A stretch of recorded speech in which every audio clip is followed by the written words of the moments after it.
Can you all hear me clearly? Let me know, please. There's been some delay in StreamYard, so please confirm to me if you can hear me clearly. Thank you very much.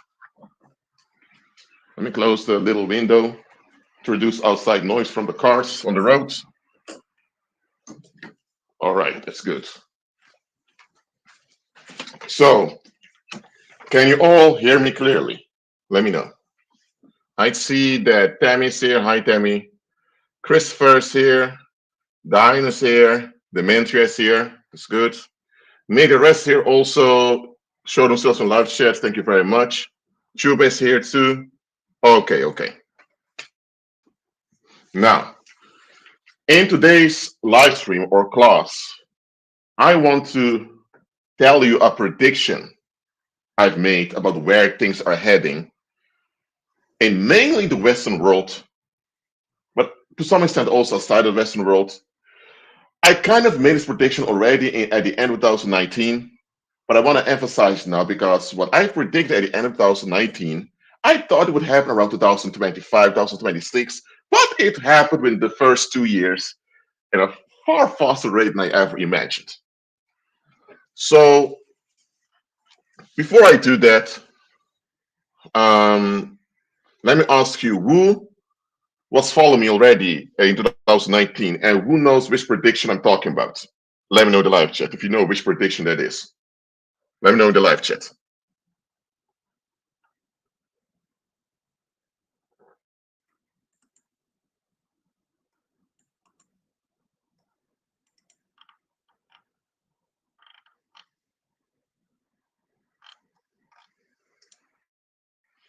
All right.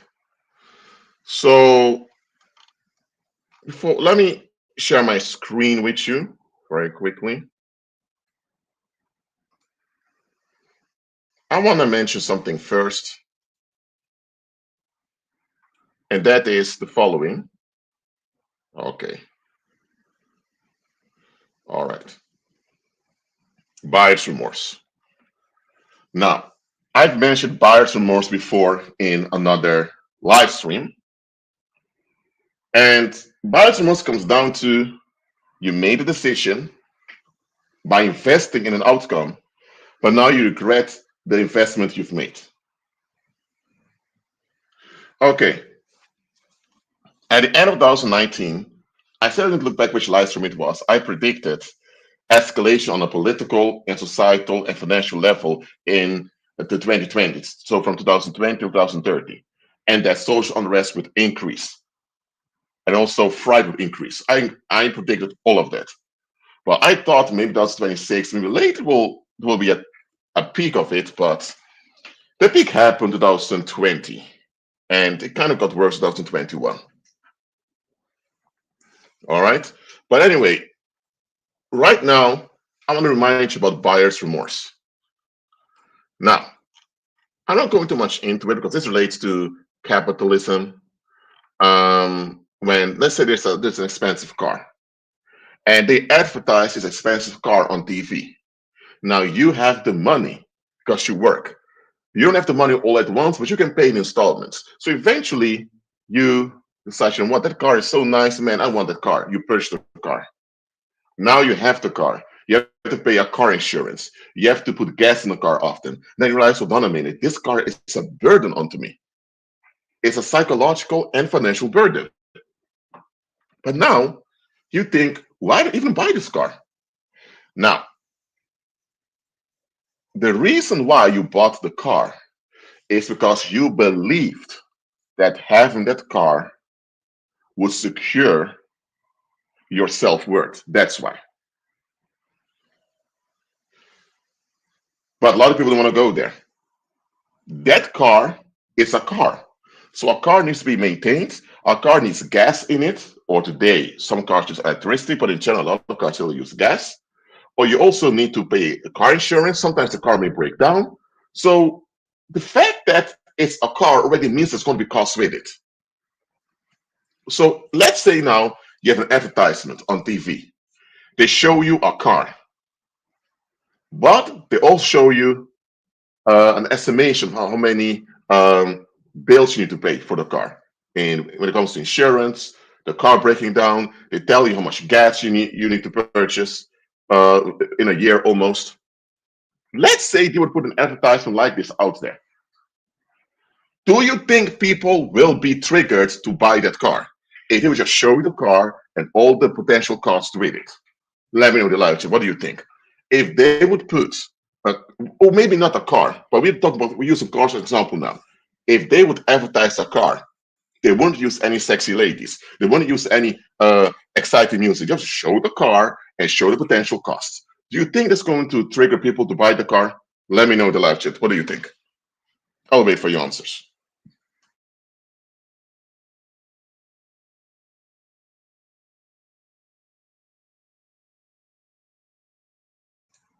All right. I see two answers here. Oh, more answers. Nope, they wouldn't. Why? Because you are confronted with the reality of having that car. And reality is not as nice as you would want it to be. So you think, hold on a minute, why would I even want this car? What's so important about this car? There are cheaper cars around. I can go and get a second-hand car that I can use so I can drive. But this is how the human being is.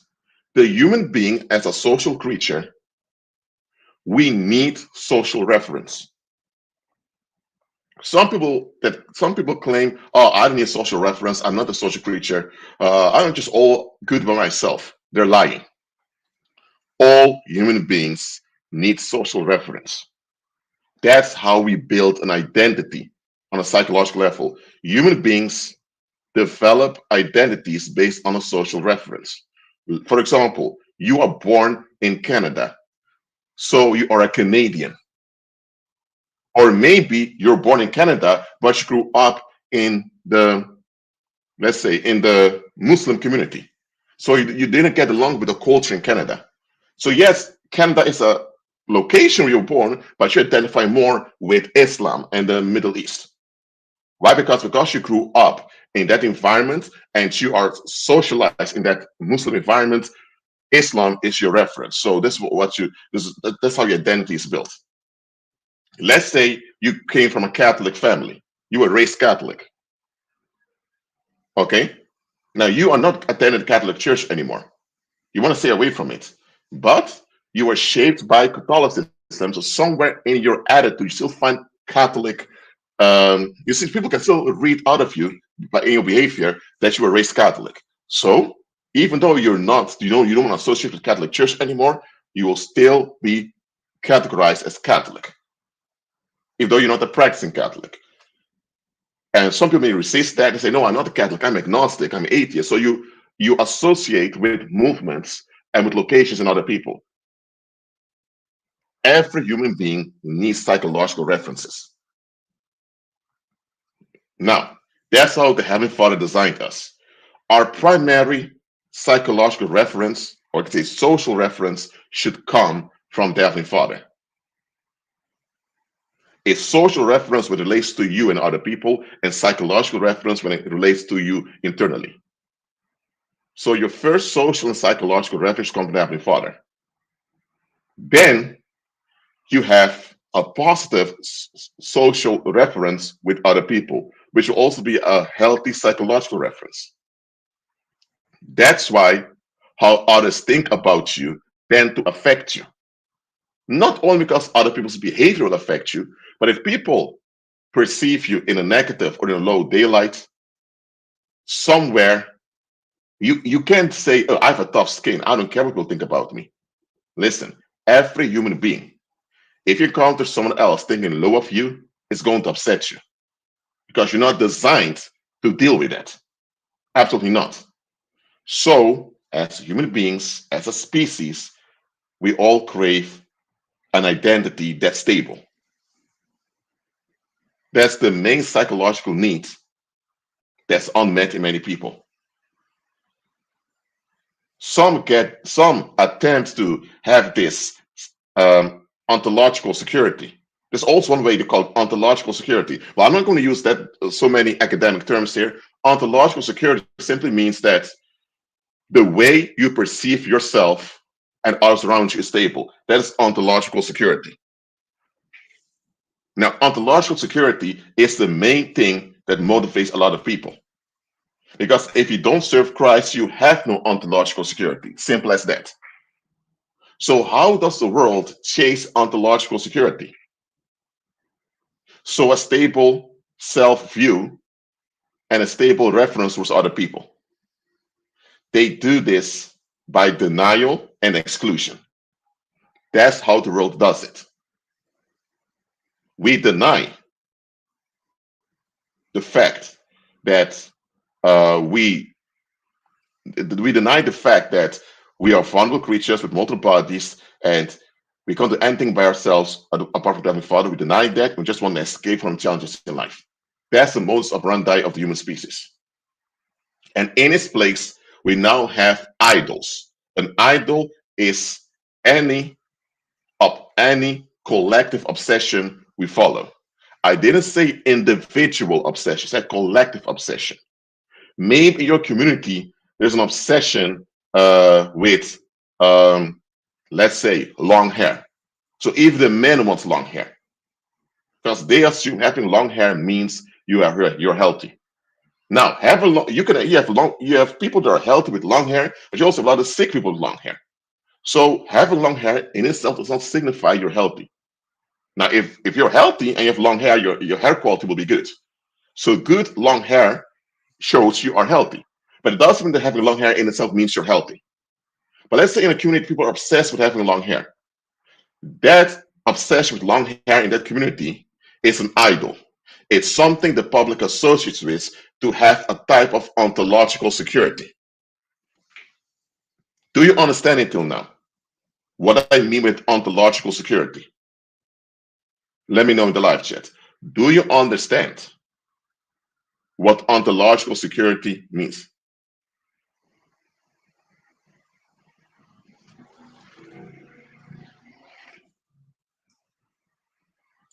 I'll wait for your answers.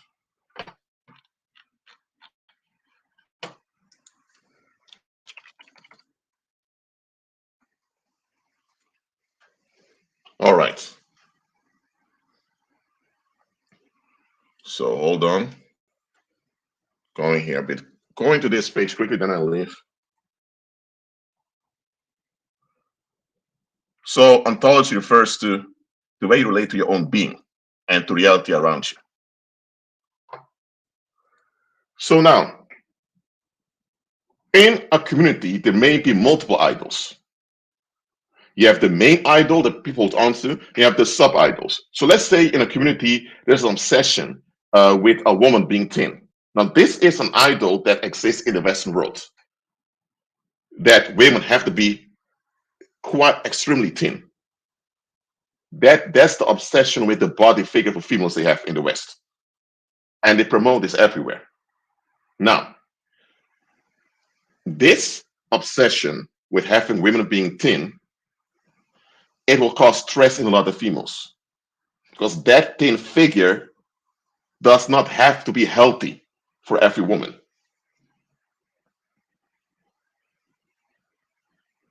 Okay? So now there'll be stress in the community.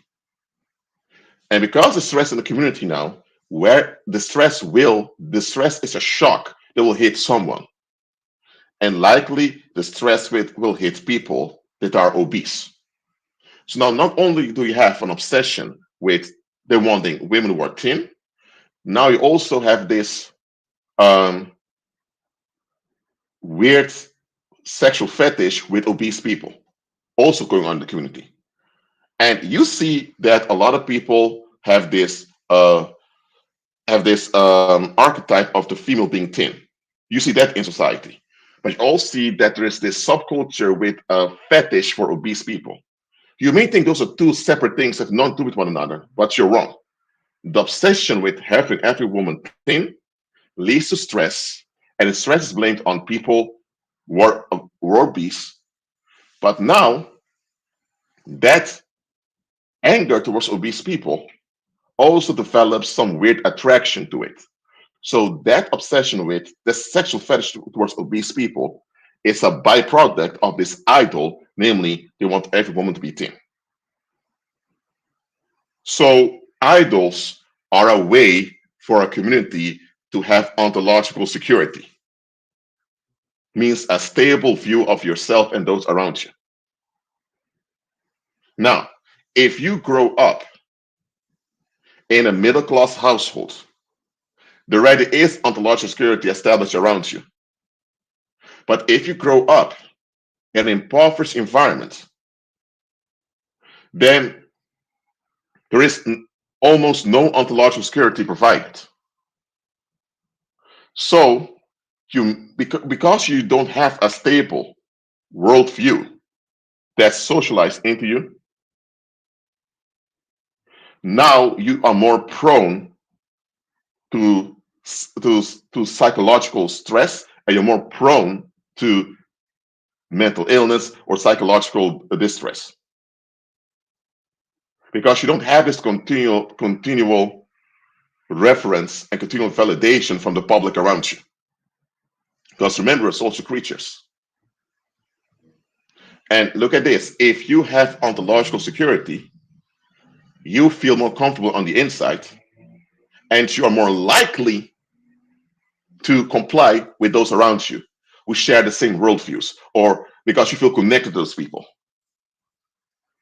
Now, as I mentioned before, true and real ontological security only comes from serving the Heavenly Father. The world has a counterfeit.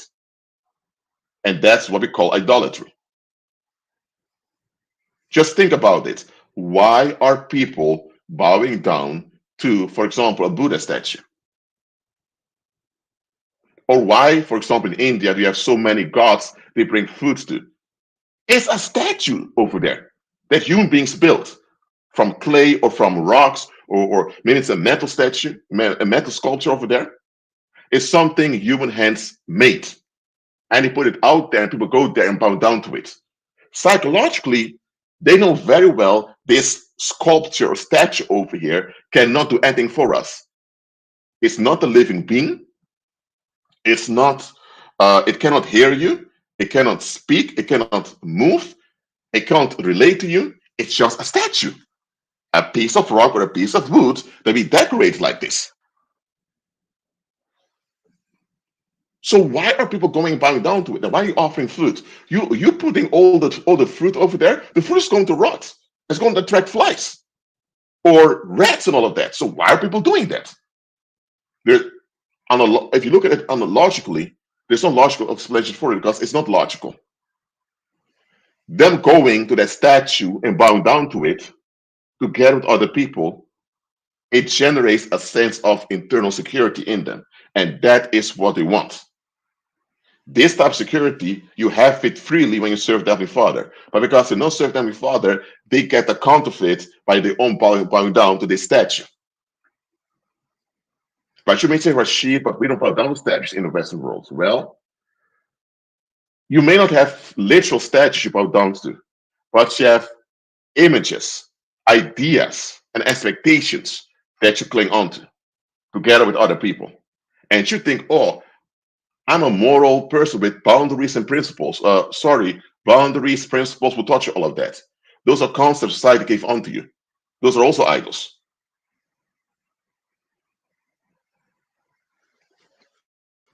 Just like Chuba said over here. Hold on, let me show you. When people are stressed like that, they will seek relief. Without relief, they will either escalate or may fall physically ill unless they have Christ. Indeed. Now, why do I want to talk about buyer's remorse for this live stream? Because once you understand how buyer's remorse operates in the public, you'll also understand where things are heading towards. Now, I watched a Netflix documentary today called Phantom. I don't know if you have it over here. Phantom. Maybe there's a Wikipedia article about it. I don't know, but the documentary is about the following. Okay. No, I don't think I have it over here already. But it goes like this. It's about the execution of, I believe his name was Carlos Luanda. He was accused of murder during a robbery, and he was convicted and he got the death penalty in the state of Texas. But after his conviction, there were doubts among certain people because this guy never admitted doing it. He always claimed to be innocent. And here's the thing, there was no forensic proof he was even involved. They only had eyewitness accounts, which were not that reliable. The only thing is, the murder happened, was blood everywhere. People saw a man around that looked like him, and the police came and found him hiding under a car. So, according to the police, because he was hiding under a car, he must be guilty. I kid you not, based on this man was convicted, and but here's the issue. The crime scene was not handled properly. And because the crime scene was not handled properly, the case was not solid. So there were people making appeals to the Supreme Court of Texas. It failed. Supreme Court of the United States didn't work out, so he was executed. 14 years later, during an investigation relating to miscarriages of justice, it came out that there was another Carlos from the same neighborhood that looked quite similar to the defendant that was executed. I forgot the last name of that other Carlos, but this other Carlos, he was arrested around 30 times. Often had a knife with him. He was known to harass and stalk females. Yet this man was released often. And this Carlos even bragged openly that he killed a woman, and that some other guy also named Carlos, they blamed him for it. So now this other Carlos, long story short, he ended up dying in prison for another, dying in prison where he was locked up for something else. But that one Carlos, he wasn't that innocent in the sense that he was not into criminality. He was in the streets. He was arrested a few times, but he was not the one that committed the murder. There's zero proof for it, and there are even some of the jury members who now say, hey, but they never showed us pictures of the crime scene. Because if you would have shown us pictures of the crime scene, we will never believe this guy did it. Because how can you have all this blood all over the crime scene? Such a horrible crime, but there was no blood at all when the police found him. That's not possible. So, till this day, the state of Texas still did not apologize to the relatives of this innocent Carlos. Okay, if Carlos committed a robbery a few weeks ago and you want to arrest him for that, fine. But don't just put the blame for a murder on him, and there's no forensic evidence was even involved. And there was another Carlos who should have been a prime suspect when nobody looked at him. So, after watching this documentary, it didn't get through to me, but it reminded me, worldlings, because they don't serve the Heavenly Father, they have no ontological security. So 9 out of 10 times, they'll get along with anything present onto him. One of the women who was involved in the case even said, I didn't see him as a human being. The woman was a horrible killer. I was saying to myself, what? Hold on a minute. This man's been accused of a murder that he always denied. They never showed you proof that he actually did it. But people keep saying he's the one that did it. So you believe the masses that he did it, and you don't see him as a human being. So you just get along, cooperating to get him convicted. And now, 14 years later, when proof comes out that, hold on a minute, it's impossible that the guy was involved in it, something you should have saw a long time ago, because you should have asked for more proof when you're part of the jury, but you didn't. Why didn't you do that? Shouldn't the courthouse provide proof? You didn't ask for more proof. Now, you want to say, well, I was young, or now there are all types of excuses on why you decided to agree. Oh, I didn't see him as a human being. I'm sorry, is that a good reason? I didn't see him as a human being. He is a human being. Someone gave birth to him. He had relatives. Come on. I didn't see him as a human being. Wow. Because you decided to get a pat on the back from society. You believe whatever society told you about someone else without doing your own research, without questioning things, and you collaborated with murder. Yes, the state of Texas murdered this Carlos because the public wanted someone to blame. And she got along, as many more people did. And now you don't want people to realize how unreliable you are, that you just get along, just get a pat on the back. So now you want to come with an excuse, say, I didn't see me as a human being. Okay, but who told you not to see me as a human being? You did, because you got along with other people. Okay, buyer's remorse. In the case of this Carlos, it's quite hard to come with a good reason why they got along with it. They cannot. There are other cases where you can say, oh, but the guy didn't cooperate with the police. That's why the police shot him. But then you found out, well, the guy was unarmed. How come the police shot him and killed him while he was unarmed? He's unarmed, and he didn't even threaten the police. He was walking away, and the police shot him. Yeah, if you just cooperate with the police, nothing bad would happen. People will try to kind of justify their stance, because here's what it comes down to. Let's go back to the example of this Carlos. Okay, the public believes in the justice system of Texas, and they believe you are a good human being. You get approval if you do as you're told. Obey the laws of the land, pay your taxes, give respect to your parents, always mind your own business, make sure nobody's bothered by you. By doing as you're told, you're a good human being. That's the pat on the back they're looking for. That's what they invest in. That's what they're buying.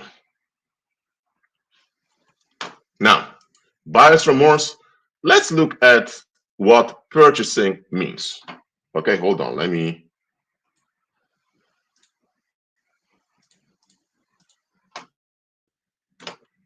All right, let me see if it comes. Okay, purchase.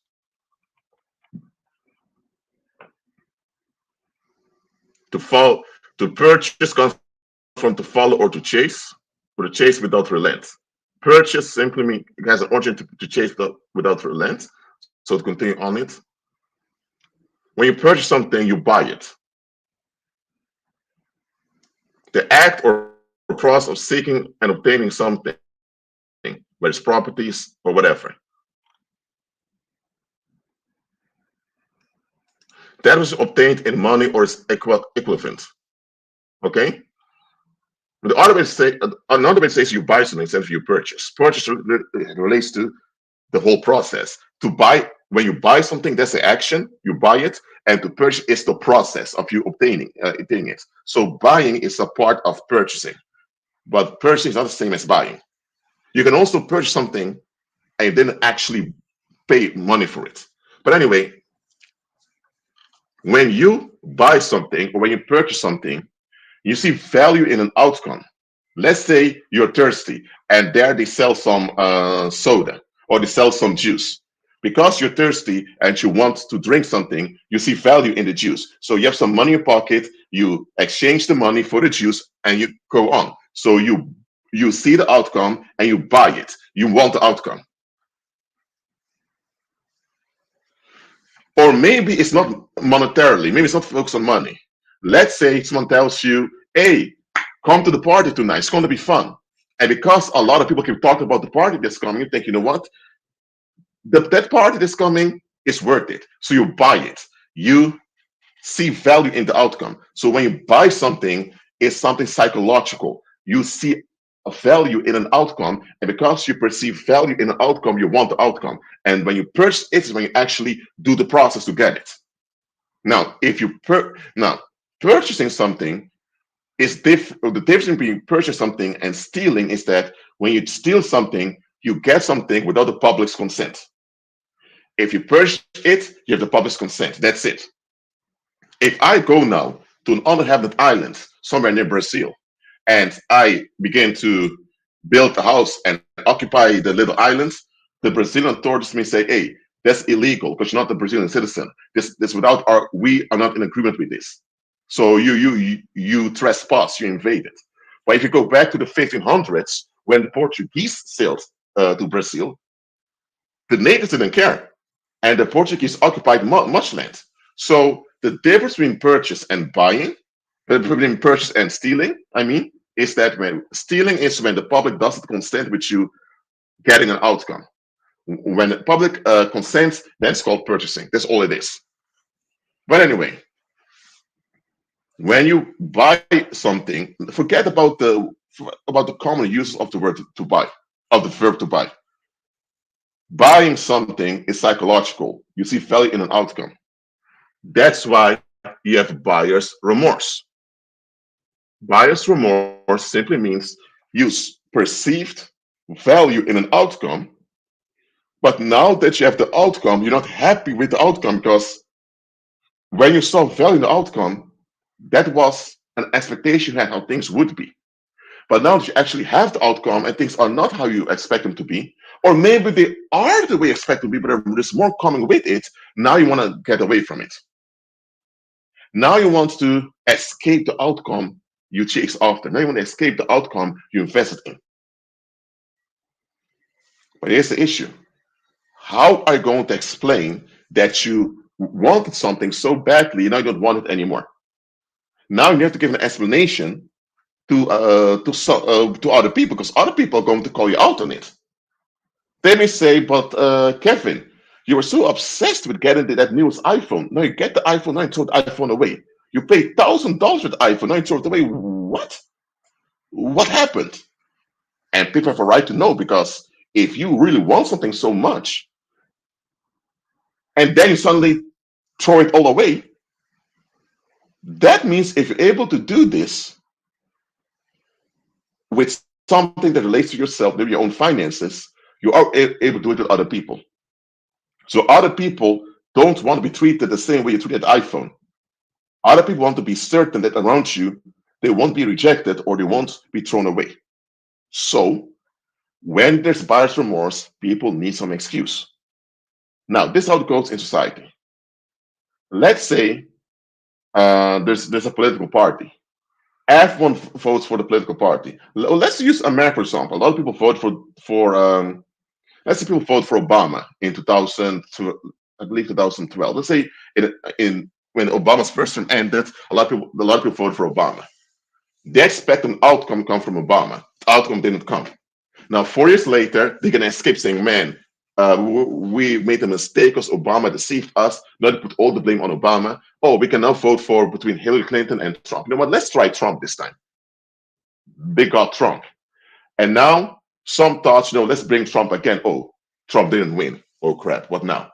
So what happens is when the public invest in an outcome by getting along with it, and later their difficulties with the outcome they got along with, now they want to escape and they want to relinquish any responsibility with the situation. But what if they cannot relinquish responsibility by putting blame somewhere else? What's going to happen then? And in the case of the state of Texas with this Carlos guy, if the state of Texas would formally apologize for murdering this man who was not involved in his crime, then they'll have to also pay financial compensation to the relatives. But it's not going to stay there. The state of Texas admitting this, they'll also have to admit that they knew very well this man couldn't have done it, but they just wanted to get this over with. So that means they'll be admitting they're not reliable. And everyone that lives in the state of Texas realized, man, I can be set up too, just like this Carlos. And there were many people in the life of this Carlos who saw it was being set up. Why didn't any of those people, now some of them did, why did the majority of the people get along with Carlos getting the death penalty, even though there was no hard proof he did anything and he always denied it? And they made several appeals. So Donovan, so it's not only state of Texas, even the US Supreme Court didn't look carefully at the case.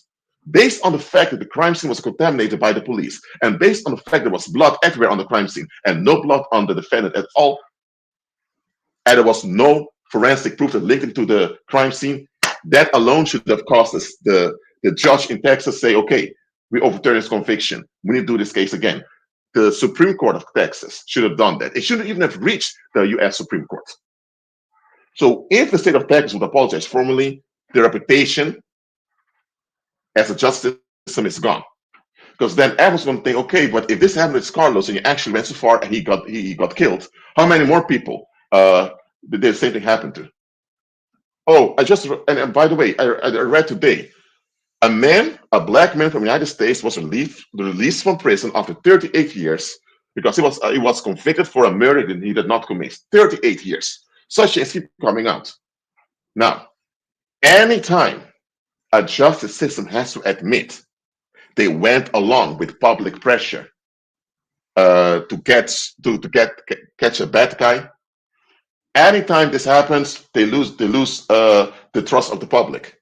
And when the public doesn't trust the justice system anymore, it also realizes, man, I can't trust people around me. Now, either a revolution happens where the state of Texas becomes independent from the United States, or whatever, a big reform, and then people can say, oh, it's dealt with, we can continue escaping now. But if nothing suddenly happens in Texas in a dramatic way, that fact that's been exposed, that the public just got along with taking someone's life because they don't want to deal with anything, everyone in that community is going to be anxious. Everyone. Because everyone's going to realize it can happen to me too anytime. So there's no ontological security anymore. Eventually, people are going to become demotivated because they're going to think, why should I do as I'm told? Why should I be a good person? Why should I become a better version of myself? If anytime the public gets upset, I might end up being killed, just like the Scarlet, because people can be at ease. The moment the public reaches the point that they are demotivated, there is no turning back. Now, that's why after the Second World War, the Western world, or the former colonial powers, together with the United States and Canada, they went over to capitalist advertisement, to mass consumption. Why did they went over to mass consumption? Because the moral motivation that existed till the Second World War, they can't use it anymore after it happened during the Second World War.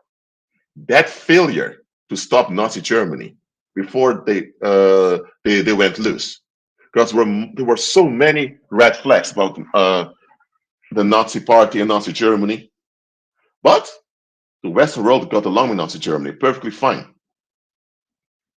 And the fact that they did not pick up the red flags, and the public even got along with eventual time. Now, there was resistance amongst public here and there, but in general, it continued because the public got along with it.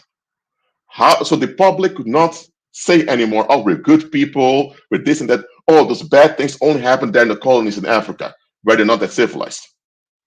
They can't do it, they couldn't say that anymore.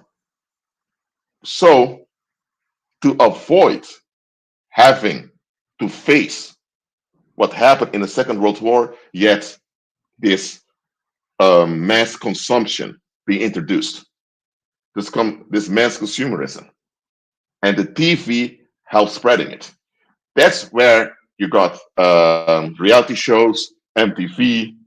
That's where all this mass consumption came from, so that people wouldn't have to face the fact, hold on a minute, there's no security in this thing called society. But now, since it is in the 1950s, it was established. Now, after 70 years, there's three and a half generations, out of 3.5 generations of mass consumerism. It has become obvious now that even mass consumerism brings forth pollution. So the liberal escape of mass consumerism, which also sponsored by the conservatives, who make at least the conservatives at the top make money out of it. Now the public reached a state in which they can't have buyer's remorse anymore and say it's because for our parents or it's because for our grandparents. Because they want the fairy tale of their great grandparents, grandparents, and parents. They want that fairy tale. But because the fairy tale doesn't work, and there's nobody can blame for it not working and pretend like it can work, now the buyer's remorse has turned into mass demotivation. And once you have mass demotivation, people will neglect themselves and others far more. Now, worldlings are neglectful. They are neglectful. That's what the Bible calls sin. However, still there is this motivation at some point to do something about your community. But once the public is so demotivated because they have to deal with discomfort they can't walk away from, they become demotivated, and a lot of people will develop psychological problems, and some will. You're going to have much more problems like suicide, all type of stuff in that community, right? Because people are not motivated. What's going on now in the Western world is that the mass demotivation is covered up. They're covering up the mass demotivation amongst the public, and the right wing wants the neoconservatives or neocons as they call them. They now are offering some type of psychological high to those who are demotivated, saying, listen, if Donald Trump comes back into office, or if we vote right wing, if you abolish European Union, if you go back to the nation state and close our borders, things are going to be better again, just like during the time of our grandparents and great grandparents. And the people already demotivated think, yay, yeah, we can escape. But here's the issue. Those neocons, well, it's interesting to call them neocons because they are cons, they are con artists. They know very well that going back to conservatism won't solve anything, it only make things worse. So there is buyer's remorse expressed by a lot of people joining the right wing right now, the neoconservatives. And now in Europe, you have a right wing victory in Italy, in Sweden, it happened. It just won't happen in the Netherlands yet, officially, but it's going on. They had theirs in 2016 with Trump, and now they hope it will come back to 2024. But what I'm putting out is that this movement towards the right wing or towards conservatism, it's a cover up for the mass demotivation. But what's going to happen once it gets through those people who are so demotivated that what they were doing is actually running away from what they can't run away from? They're already demotivated. And eventually they will realize we have nothing left to lose because we made a fool of ourselves. We embarrassed ourselves and our communities. We destroyed our reputation by holding on to this fairy tale that could have never worked. Because if you just look at what those neocons or those what the right wing is promising right now, there's no way they can guarantee those outcomes. It's not the same world as in the 1920s or the 19th century or 18th century. It's not the same world anymore.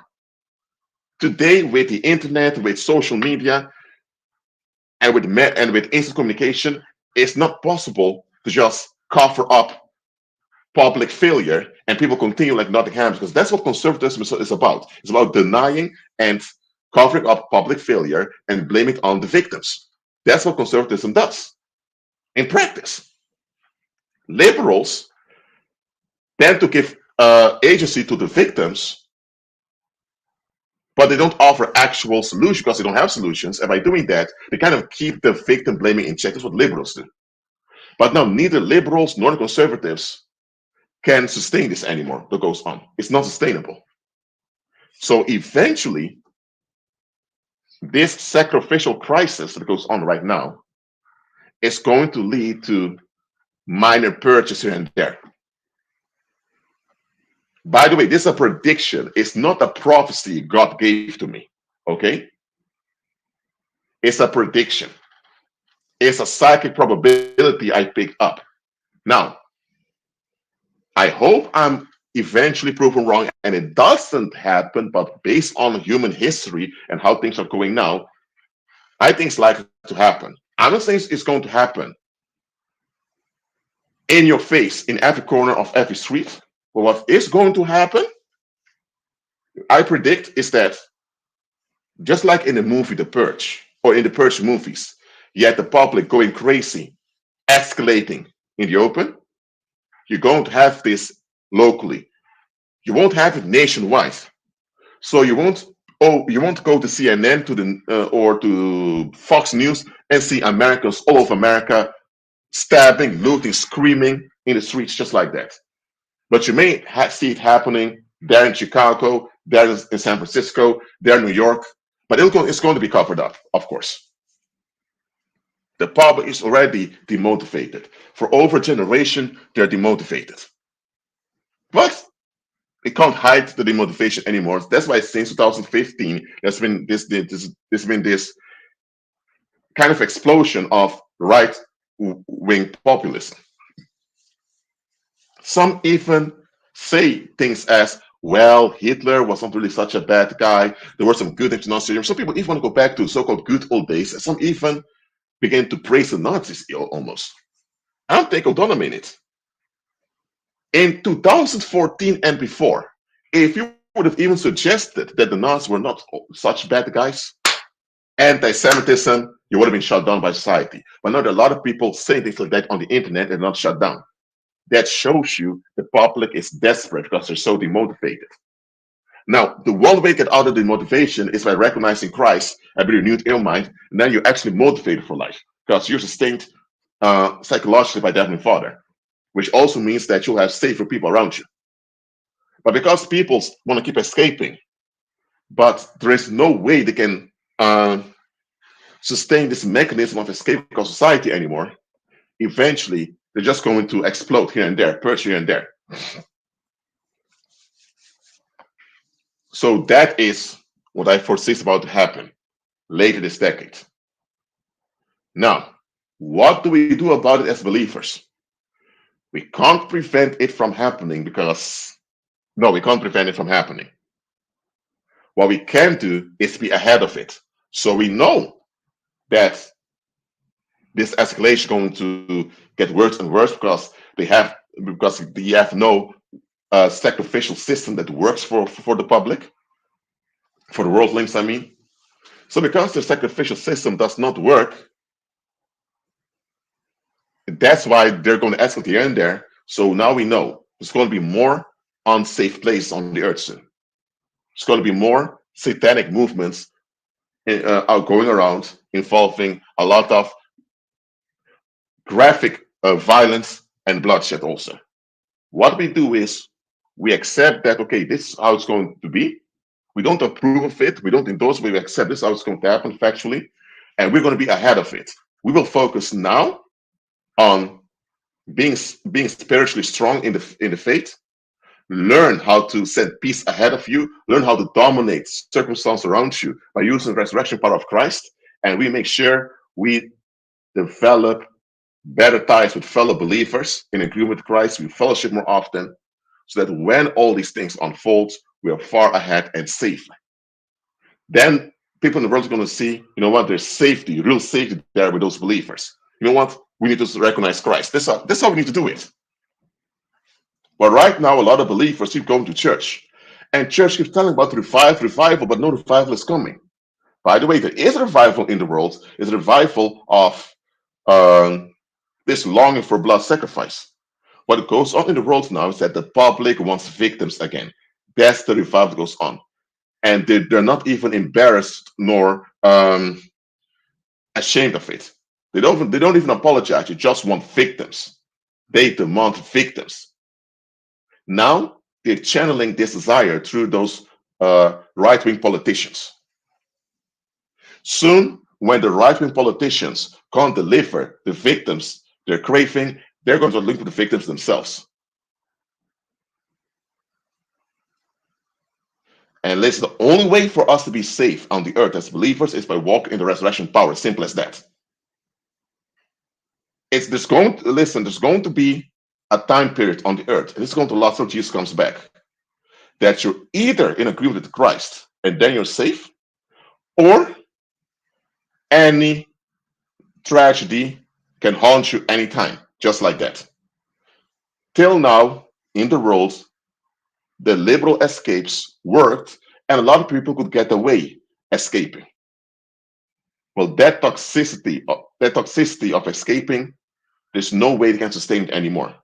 Anyone who's into that escaping, instant tragedy will hit you anytime.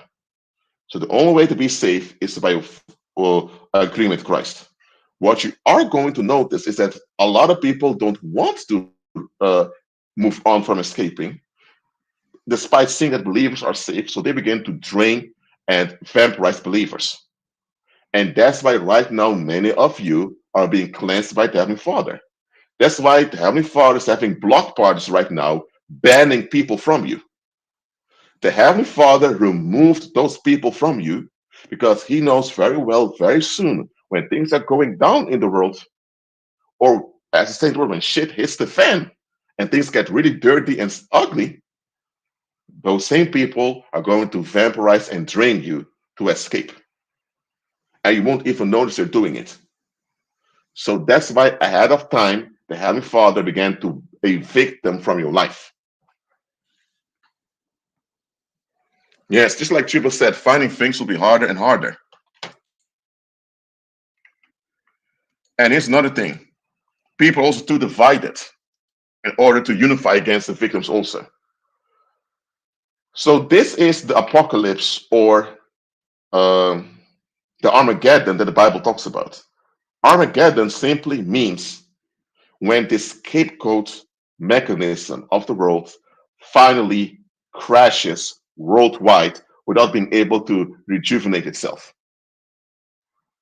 Now, since the time Christ was crucified and resurrected, the breaking down of this Babylonian victim cult, it began. So it reformed itself by pretending to be Christian. That's the Catholic system. But generation of generation, the effect of this victim cult began to decrease and decrease. And eventually it will reach the point in human history, and we're about to reach this point soon. Why reach this point soon? Now, past decades, due to instant communication through the internet and mass media, and traveling has become easier. Because of that, it's more difficult to keep this victim cult in place.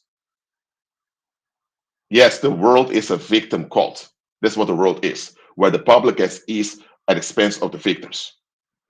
Now, in the early 19th century, if things were still like the early 19th century, we had no instant communication, we had no internet, no social media, we had none of that. They would still be able to sustain it perfectly. If this was the 1970s, they could still sustain this to some extent. But now, with everything coming out, all the exposure going on, and with the woke movement continuing exposing everything and irritating people, eventually worldwide, this victim cult cannot function anymore. And the escalation will come from that is something a lot of people don't want to go through. Well, at the beginning of 2020, let me say 2020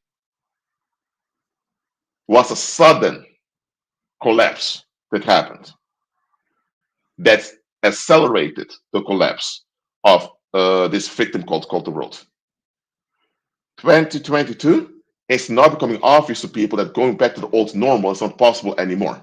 So this thing called the world is going to crash more and more, and because it can sustain itself, well, it's going to be a universal sacrificial crisis, not locally anymore, just in Westeros. It's going to be universal. It's going to be all over the place. And only those in agreement with Christ, walking in his power, are going to be safe. Now, New Agers are pagan, but New Agers will talk about this new era that comes in. That toxicity cannot be tolerated anymore. Now, the New Agers are led by evil spirits. Evil spirits lie to them. But one thing New Agers picked up, even energetically, they picked up that this old normal of escaping is not going to function anymore. That era of human history is over. Even New Ages have foreseen this. They talk about this new era where people operate in the fifth dimension. Now, fifth dimensional living is simply walking by faith. But New Agers cannot do that because they don't follow Christ. They have a counterfeit of fifth dimensional living. But even they realize, man, the old normal of escaping cannot come back. It's impossible if you want to bring it back. So that's what's going on right now. That's the era of human history we're going in now, and this will continue until the day Christ comes back.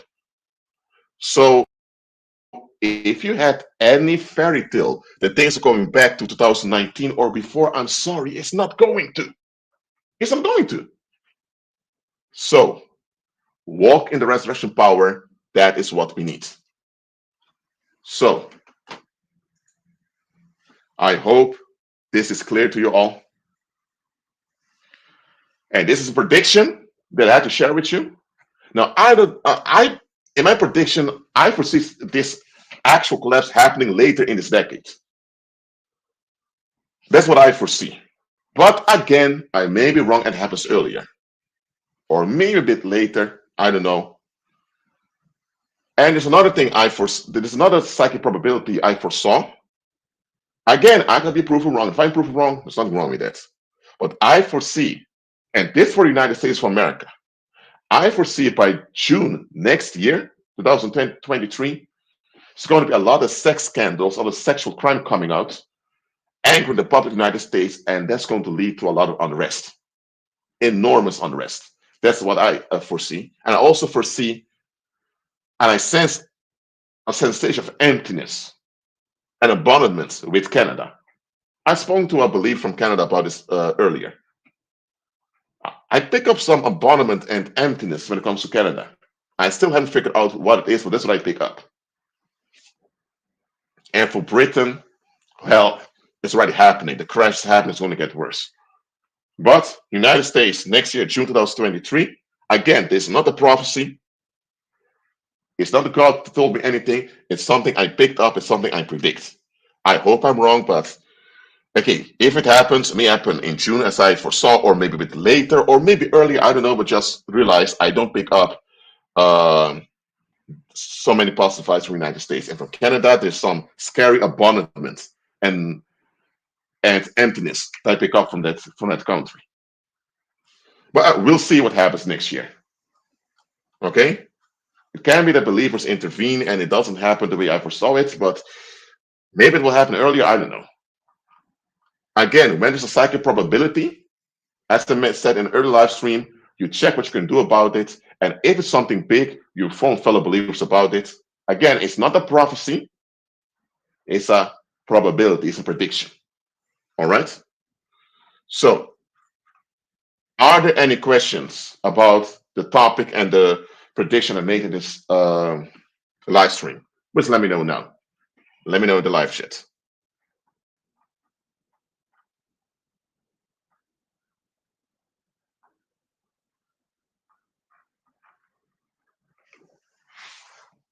I'll just wait.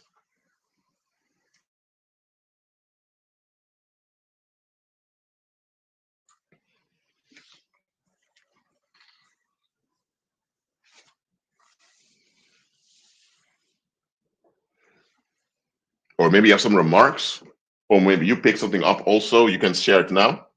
Feel free.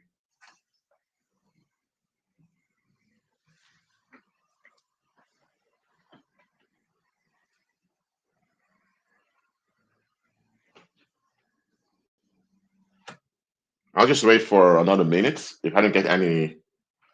Okay. Okay. Someone asked, do you foresee more scapegoating happening? Well, that's what I meant. That's what I said. It's not just scapegoat. It's going to be full out unapologetic escalation. You're going to have groups of people going around looking for people to explode upon. And they're not even going to come with an excuse. Oh, we did this because he's a child molester. Or we did this because, oh, he tried to do this or that. They're going to just openly just do it. Now, they cannot imprison more innocent people in the United States anymore because they already have a big prison population over there. It's way too much already. So, more blunt sexual and physical violence, and more into your face public contention. That's what you're going to notice.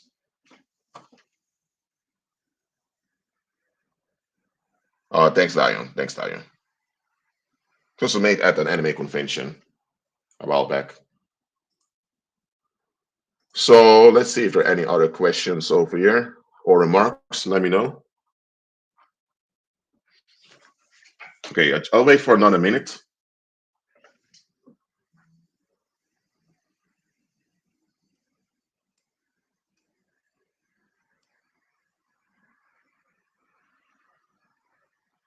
Okay.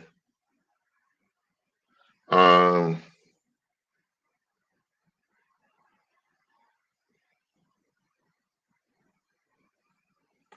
someone asked, what's the difference between soul and spirit? You are the spirit being. The soul is a part of you, the spirit being. The soul is the soul is an energy center of you, the spirit being, where you have the mind and the emotional part, the psyche. Okay, so the soul is a part of you, the spirit being, but you are the spirit being.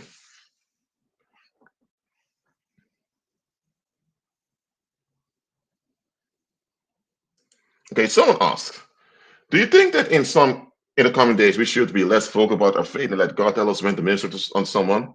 Well, we should be like this by default, but coming years and decades, it may not be that smart to be out in the open that you follow Christ. Now, I'm not saying you have to be embarrassed of Christ, hiding him, absolutely not. Listen, either you walk fully in power as a saint, and all those bad people realize, oh my God, there's nothing we can do over there. Either you do that, or you keep your mouth shut until God allows you to talk about your faith. Because if you're not a saint walking fully in power, dominating around you, then and you begin to talk about Christ, my Lord, you're in danger then. All right? So again, either you're fully as a saint operating fully in the power, dominating the environment together with other saints, or keep your mouth shut about Christ, unless God tells you to minister.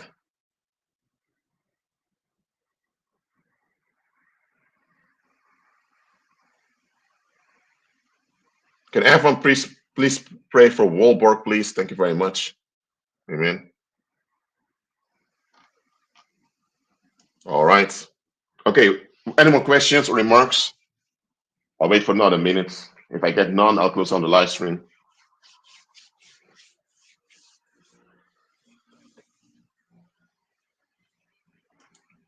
Okay. When you are a saint walking about, there's still some renewing of the mind that has to be done. Okay, let me say it like this. Renewal of the mind is you becoming Christ-centered. Once you are a saint walk in the power, from time to time, you still may be influenced by the external pollution of the world. And when that happens, you get heavy because you are extra sensitive once you are a saint. And then you only have to be cleansed through fellowship with other believers. So a saint gets cleansed, their feet are washed by fellowship with fellow believers, especially fellow saints. That's why Christ washed the feet of the disciples. And Christ said, you have to wash others' feet.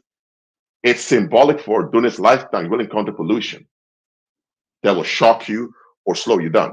So by fellowship with fellow believers, we are actually washing other feet and we're cleansing ourselves from pollution we accumulate on our way. So that is what needs to happen even after you become a saint walking power. So you still need fellowship with fellow believers when you graduate into sainthood. Absolutely. Now, no. Once you are a saint, once you graduate into sainthood, your mind is renewed. Now, there may only be certain practical things that you can improve. For example, you may need to learn how to be more socially active after you become a saint. But that doesn't mean that you're not Christ-centered. So improvement here and there in your life as a saint, of course, can happen anytime. But the main renovation already happened.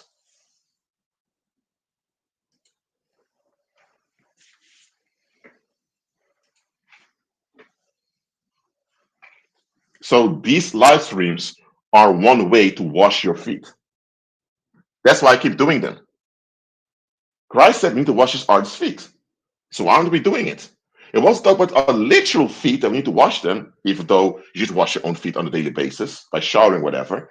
But he was talking about during daily life, during our lifetime as believers, we need to fellowship one another to keep ourselves in a high vibration.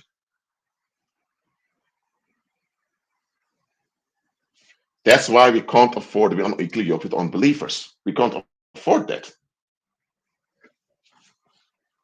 And as a saint, you can't even link with unbelievers to begin with. So that's not even possible anymore. All right. Let's see. Any other more questions, remarks? I'll wait for a half a minute more. All right. Let me see.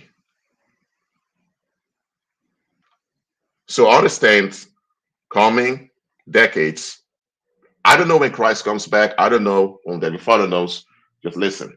Till he comes back, we need to live in the here and now. We need to have our lives here and now. We need to be financially independent, economically relevant, sexually healthy in the here and now. We need to live now. Christ died so you would live for him. It's an exchange. He takes you, he takes our doom, we take his glory. So we become his righteousness, he became our darkness. So you ought to live now for him on the earth. You're not Jesus and you have to go to the cross. No, Christ went to the cross. You carry your cross, and the cross you carry is symbolic for retaliation from the world. But you overcome the retaliation by walking by faith. You ought to live now. You hear me? Now. So that's it for now. Thank you all for being here. Keep it in Christ. Be at peace and keep your eyes open. And don't be afraid about what's to come. Fear not. Be at peace.